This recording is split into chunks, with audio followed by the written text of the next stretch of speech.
Welcome to the Chronicler's Desk. Today, we're diving into a story that I think haunts our collective memory, the legend of the Great Library of Alexandria.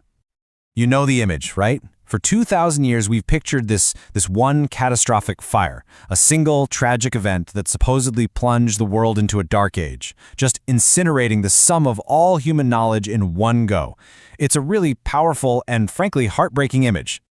Because, well, it turns out the real story is so much more complex, way more drawn out, and, in some ways, it's even more tragic.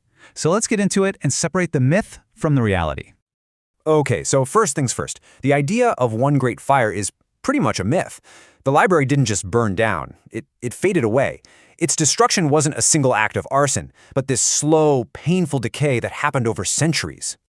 This timeline really shows the library's slow decay. First, way back in 48 BC, you've got Julius Caesar's fire in the harbor. Now, that definitely caused some collateral damage, but it wasn't the end, not by a long shot. Then, you fast forward a few centuries to 391 AD, and the Patriarch Theophilus destroys what they called the daughter library, a huge blow, especially to pagan texts. And that famous story about Caliph Omar burning all the books, it's almost certainly propaganda, written like 300 years after the fact. The truth is, the library died a death by 1,000 cuts. So, what exactly was this place we mourn so much? I mean, what was actually inside this incredible archive? See, the library was actually part of a much bigger institution called the Museion, which means Shrine of the Muses. So forget any image you have of just dusty shelves. This was the ancient world's top research university. It had lecture halls, beautiful gardens, even a zoo. More than 100 full-time scholars lived and worked there, and their only job was to research, write, and translate the world's knowledge. It was a true engine of intellectual progress. And the sheer scale of that knowledge was, well, it's staggering.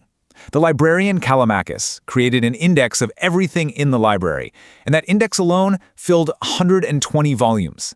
Estimates suggest it cataloged over 100,000 unique works. Now just look at that second bar. Today, only about 12,000 Greek works survive at all, and many of those are just tiny fragments. We are looking at a potential loss of 90% of all classical Greek literature, and a huge chunk of that was housed right there in Alexandria. But here's the most important question, the one that really gets to the heart of it. What kind of knowledge did we actually lose? So this is the crucial point, right here. We didn't lose some secret technology or a magical scientific formula that would have sent us to the moon in the Middle Ages. The laws of physics, you can rediscover those. Engineering can be re-engineered. The true tragedy, the irreversible loss, was cultural, a great poem, a unique play, a one-of-a-kind history. Once every single copy of it is gone, it can never be remade. It is lost forever. Okay, let's make this tangible. We all know the story of the Trojan War, right?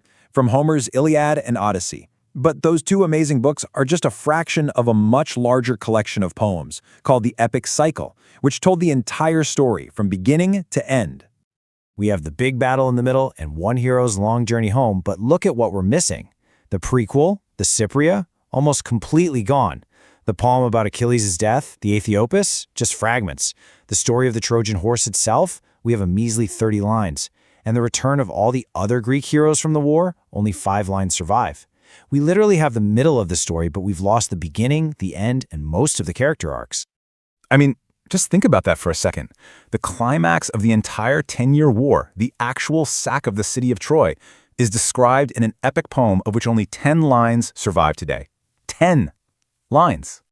Someone commenting on this topic put it absolutely perfectly with this analogy. The loss of the Trojan War epics is like trying to understand a major world religion with over 2/3 of its foundational text just gone. You might have some psalms and some laws, but you'd miss the central narrative entirely.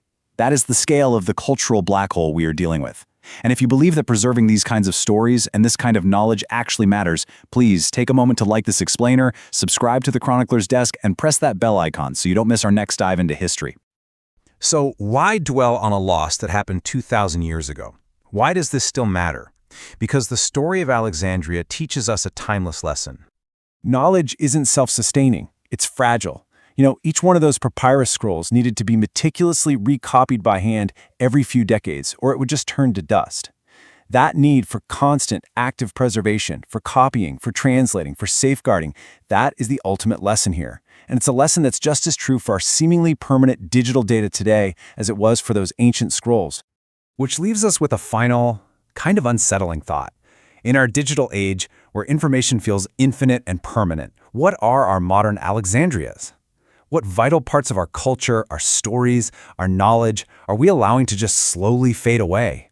Not through some great fire, but through simple, quiet neglect.